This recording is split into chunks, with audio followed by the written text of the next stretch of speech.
Candidate effectively, कैसे हम कैसे चेक करेंगे कि आप हमारे इस प्रोफाइल के लिए राइट फिट हो?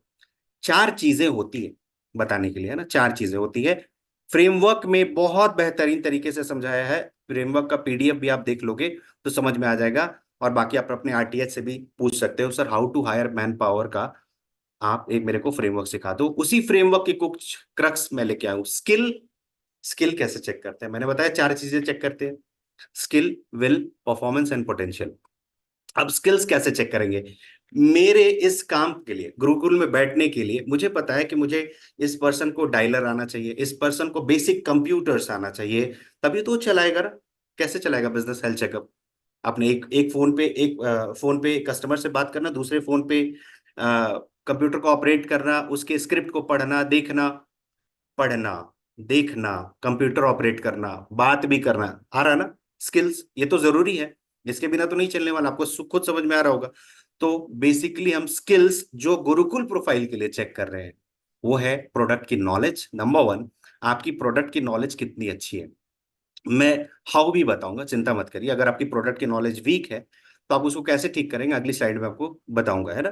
प्रोडक्ट की नॉलेज आप कैसे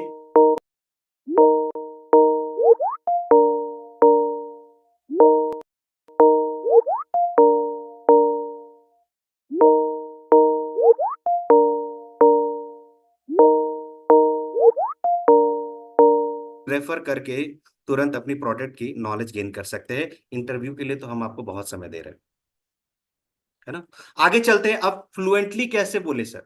सर फ्लुएंटली बोलने में समस्या है, प्रॉब्लम आती है, बोल नहीं पाते, क्लियर नहीं है ना। तो उसके लिए तकनीक है, टेक्निक है। एक तो टेक्निक ये है, ये सबसे बड़ी टेक्निक है कि practice, practice and again practice. Practice तो आपको करना पड़ेगा, आप भाग नहीं सकते हो। जीवन में एक ही तरीका है, दो तरीके हैं, या तो भाग लो मतलब पार्टिसिपेट करो, या भाग लो, है ना, यहां से भाग ही लो। तो आपको प्रैक्टिस तो करना पड़ेगा, उससे आप नहीं भाग सकते। रिकॉर्ड एंड लिसन या वॉच, अपनी आवाज को रिकॉर्ड करिए, लिसन करिए या सुनिए। सबसे बढ़िया होता है आप आईने के सामने बैठ के बोलो, या बोल करके सुनो, या अपने मन में प्रैक्टिस करो, है ना। जैसे सलजम, सलजम बोलेंगे कि शलजम बोलेंगे? तो सलजम शलजम, सलजम शलजम, ऐसे रिपीट करते करते करते 50-100 बार आपको एमटीआई क्लियर हो जाता है। मैं आगे बता रहा हूं एमटीआई क्या होता है ना। कॉपी और आइडल, आप जिसको भी मानते हो। अब यहाँ पे सबसे बड़ी मानने वाली बात क्या है?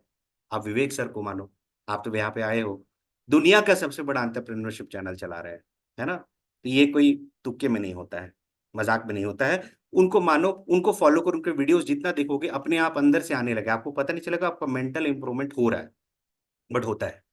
प्रैक्टिस करो, देखो यूट्यूब पे बहुत सारे वीडियोस पड़े हैं, गीता इन एक्शन भी शुरू हो चुका है।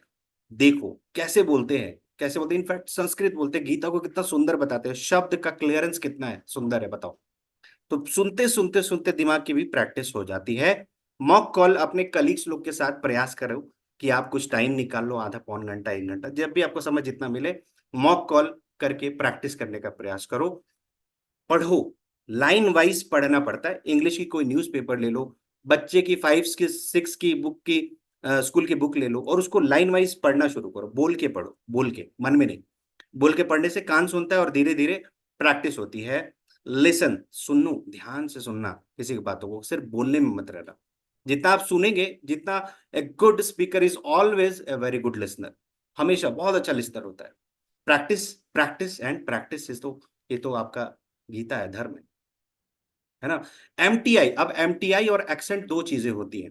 MTI means mother tongue influence, है ना। जैसे आप, मैं झारखंड से हूँ, बिहार से हूँ, आप किसी रीजन से हो, महाराष्ट्र से होगे, आप बंगाल से होगे, साउथ से होगे, है ना। एमटीआई क्या होता है? अब जैसे शाम हो गई, तो शाम हो गई, स, स नहीं होता, श होता है, शाम हो गई, है ना। तो ये बोलते हैं स और श वाला प्रॉब्लम आ रहा है किसी को। कोई फनेल बोलेगा, फनेल नहीं होता, उसमें नुक्ता लगता है नीचे। उर्दू के लिए जो शब्द क्रिएट होता है उसमें नुक्ता लगता है, तो उसमें फनेल होता है, फनेल बोलते हैं। बिलेनियर, तो बिल्ली इन एयर। सबसे अच्छी बात, आप शब्दों को क्लैरिटी से पहले पढ़ना शुरू करो। अगर बड़े शब्द है, कॉम्प्लिकेटेड शब्द है, तो तोड़ तोड़ करके सीखो। फ नेल, फ जोड़ नेल, फ प्लस नेल, तो आपकी प्रैक्टिस हो जाएगी। माइंड में प्रैक्टिस करो, बोल के प्रैक्टिस करो, एमटीआई ठीक हो जाता है इससे। अब दूसरी चीज एक्सेंट। एक्सेंट बड़े ध्यान से समझिएगा क्या होता है। जैसे बंगाल के लोगों को बोलते हुए सुनना, बोलेंगे ये रसगुल्ला बहुत अच्छा था, मतलब ये सुनो। या आप गुजरात से हो तो मेरी बात को कनेक्ट कर जाओगे, वो कैसा है ना, है ना, वो कैसा है ना, हमें तो ये तो पता है। तो आप समझ में आ रहा है कि ये गुजराती है। This is called accent. Accent ठीक करना बहुत मुश्किल है, थोड़ा मुश्किल नहीं, बहुत मुश्किल है, बट किया जा सकता है इफ यू प्रैक्टिस। एमटीआई तो आप ठीक कर लोगे, एक्सेंट में आपको थोड़ी मेहनत ज्यादा करनी पड़ती है। उसको भी बोल के, सुन के, सीख करके, रिपीट करके सीखना पड़ता है ना। Practice in front of mirror, record and listen. अब how to develop basic computer knowledge, बहुत सारे कोर्सेज है। जा करके आप अपने कम्युनिटी ऐप में ये कीवर्ड टाइप मारना, लिख लो बेसिक, BASIC, बेसिक। तो बेसिक आप जैसे टाइप करते हो, बहुत सारे कंप्यूटर के courses, basic excel, basic presentation, PPT presentation, तो उसमें बहुत सारे कंप्यूटर के स्किल्स आप अपने आप सीख जाओगे। आप इसके अलावा अपने फैमिली में जो कंप्यूटर ऑपरेटर है, जो कंप्यूटर चलाया जाता है, उनसे मदद ले सकते हो, या आजू बाजू में कोई नेट कैफे है, वहां पे बैठ करके आधा एक घंटा सीख लोगे, तो बेसिक कंप्यूटर नॉलेज आपको पता चल जाएगा, बेसिक कमांड्स आप जान जाएंगे। लिख के जरूर रखिएगा और उसको माइंड में प्रैक्टिस करना है। कोई रॉकेट साइंस नहीं, पहले बोला, कोई आपको रॉकेट का फ्यूल बनाने या रॉकेट बनाने नहीं बोला जा रहा, सिंपल है, बहुत सिंपल है। सिंप्लीफाइड चीजों को सिंप्लीफाइड तरीके से समझना है, बस सिंपल, है ना। अब प्रेजेंटेशन का भी एक पैटर्न होता है जिसमें सबसे बड़ा और महत्वपूर्ण सवाल हम पूछते हैं कि टेल मी अबाउट योरसेल्फ। आप इसको प्रैक्टिस करना, मैं आपको जो बोल रहा हूं तटस्थ आपको पता चल जाएगा कि मैं क्या कहना चाह रहा हूं। मैं अगर आपसे बोलता हूं ना कि टेल मी अबाउट योरसेल्फ, तो पता है क्या होगा, तो आपको लगेगा अरे ये तो बड़ा सिंपल है, बड़ा आसान है। स्टॉप वॉच चालू कर लेना आप और देख लेना कि क्या आप 1 मिनट भी बोल पा रहे हैं अपने बारे में। आपकी 35-40 साल की जीवन को 1 मिनट भी बोलना बड़ी मुश्किल की बात आ जाती है अगर आप प्रैक्टिस नहीं करते, या बोलना कैसे है समझना, या पैटर्न नहीं जानते कि बोलना कैसे है। 1 मिनट भी आपको इतना भारी लगता है ना, सर हो गया, 15 सेकंड हुए, 20 सेकंड हुए, आधे मिनट में लोग सरेंडर करके चले जाते हैं, है ना। तो पैटर्न है उसका, जब आप इस पैटर्न को पकड़ोगे तो 1 मिनट नहीं, 5 मिनट, 10 मिनट भी बोल सकते हैं। स्टार्ट योर फुल नेम, अपना फुल नाम से शुरू करना चाहिए, पूरा नाम, आधा नाम नहीं। उसके बाद अपने पेरेंट्स के नाम एड्रेस करने चाहिए। लोग सीधे प्रोफेशनल चले जाते हैं, मेरा कैरियर यहाँ से हुआ सर, मेरा ये कर रहा, मैं गुरुकुल में इसलिए आना चाहता हूँ। अपना अस्तित्व को सबसे पहले महत्वपूर्णता दीजिए। आपका नाम आपका उद्देश्य है, आपका जीवन है, पहले उसको एड्रेस करिए, अपने पेरेंट्स का नाम को एड्रेस करिए। उसके बाद लोकेशन जहां से भी आप बिलोंग करते हैं उसके बारे में थोड़ा सा बताइए। जैसे मैं बोलता हूं मैं इस जगह से बिलोंग करता हूं और ये कोयलांचल एरिया है हमारे राज्य का, तो आप इतना में बहुत कुछ बता जाते हैं कि आप किस जगह से हैं, है ना। थोड़ा सा ब्रीफिंग करना, बहुत ज्यादा नहीं। एकेडमिक्स, उसके बाद आपको स्कूलिंग से शुरुआत करनी चाहिए कि मैं इस स्कूल में यहाँ पे पढ़ा इस साल, अगर साल याद नहीं है तो बता सकते हो कौन कौन से क्लास तक।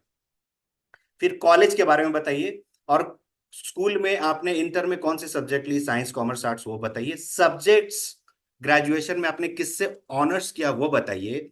और बताने के बाद आप पूरी अपनी एकेडमिक्स जर्नी में आपने कोई अगर अवार्ड जीता, बड़ी जरूरी चीज है, बहुत अच्छा चीज होता है, बताना चाहिए आपको।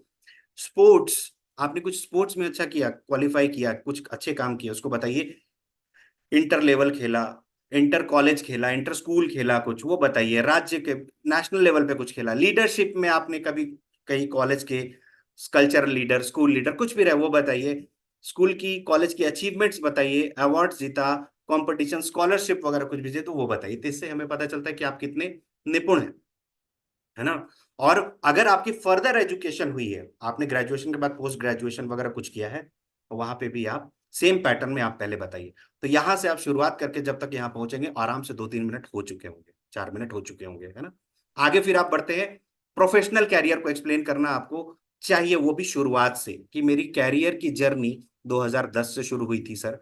5 साल मैंने इस कंपनी में काम किया, किस प्रोफाइल में काम किया, किस पोजीशन में काम किया, आगे उस कंपनी में मेरी ग्रोथ कैसे हुई, मैंने क्या रिवार्ड्स एंड रिकॉग्निशन जीते, मेरी रेटिंग क्या रही, मैंने कैसे ग्रो किया, what we are my good points, what we are my bad points, ये भी बता सकते हो आप।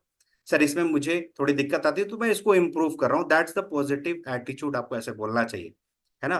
टेन्योर, लर्निंग, अवार्ड्स, अचीवमेंट के साथ आप प्रेजेंट तक का बताएंगे कि मैं इस समय यहाँ पे अभी ये काम कर रहा हूँ, तो ये मेरा पूरा जर्नी है। और इसके बाद आप अपनी स्किल्स और हॉबीज को बताएं, जो बहुत ही महत्वपूर्ण है कि skills, skills is always related to professional, professional skills. ये क्या है? जैसे आप पीपीटी डिजाइनिंग में अच्छे हो, आप एक्सेल में अच्छे हो, आप टाइपिंग में अच्छे हो, आप कोई फॉरेन लैंग्वेज जाते हो, ये प्रोफेशनल स्किल्स है जो आपको प्रोफेशनली ग्रो करने में मदद करती है ना। और हॉबीज क्या होती है? वो आपकी पर्सनल स्किल्स है, आपके इंटरेस्ट से रिलेटेड चीजें। जैसे आपको सिंगिंग बहुत आता है, अच्छा आता है, डांसिंग आप करते हैं, सीखा है आपने, क्रिकेट खेलते हैं, पढ़ते हैं, देखते हैं, घूमना पसंद है। और ये बात जरूर याद रखिएगा, ध्यान से मेरी बात को नोट कर लीजिएगा, जो भी स्किल्स एंड हॉबीज आप मेंशन कर रहे हैं, तैयारी जरूर कर लीजिएगा। तैयार रहिएगा, उस पर क्वेश्चन आ सकते हैं, है ना। ऐसा ना बोल दे कि सर मुझे घूमना बहुत पसंद है, कहाँ कहाँ घूमा सर, पता नहीं, बस यही अपने शहर में बहुत घूमता हूँ। वो नहीं होनी चाहिए, है ना। तो एज ए उसको हॉबी में आपको लेना, क्रिकेट जानते हो तो क्रिकेट पे रेडी रहिए कि सवाल आ सकता है कि पिच कितनी बड़ी होती है, ग्राउंड कितना बड़ा होता है, हमारे यहाँ कितना स्टेडियम, कुछ भी हो सकता है। तो get ready for that also. And why do you join to बड़ा बिजनेस, आप देख सकते हो, सेल्फ एक्सप्लेनेटरी फोटो है। क्यों बड़ा बिजनेस ज्वाइन करते हैं? ये तो ड्रीम है ना, दुनिया की सबसे बड़े एंटरप्रेन्योरशिप डेवलपमेंट कंपनी में काम करना तो सबका बड़ा ड्रीम है। On the spot incentive, sales support, training support, dialer support, content support, lead support, क्या नहीं मिल रहा है यहाँ। इसीलिए आप इसको बहुत अच्छे से दिल से बताइएगा कि आप, पर्पस ऑफ आपका ज्वाइनिंग क्या है, क्यों ज्वाइन करना चाहते हैं, और आप कितना हार्ड एंड फास्ट इस चीज को, जर्नी को एंजॉय करना चाहते हैं। और हमेशा इस चीज का, बात का ध्यान रखिए, डेड ऑनेस्ट रहिए, बी ब्लंट। बुरा लगता, अच्छा लगता, कोई प्रॉब्लम नहीं, लेकिन मैं जो हूं मैं वो बताऊंगा। मैं इस बेसिस पे सेलेक्ट हो जाऊंगा तो मेरी क्रेडिबिलिटी नहीं हो पाऊंगा, कोई बात नहीं, मैं ऑनेस्ट तो हूं, भगवान देखता है ना। प्रेजेंटेबल हमेशा रहिए, और पॉजिटिव एटीट्यूड के साथ, स्माइल बहुत जरूरी है, स्माइल नहीं करोगे तो कैची नहीं लगता है ना। स्माइल हमेशा आपका एक ऑरा पॉजिटिव क्रिएट करता है।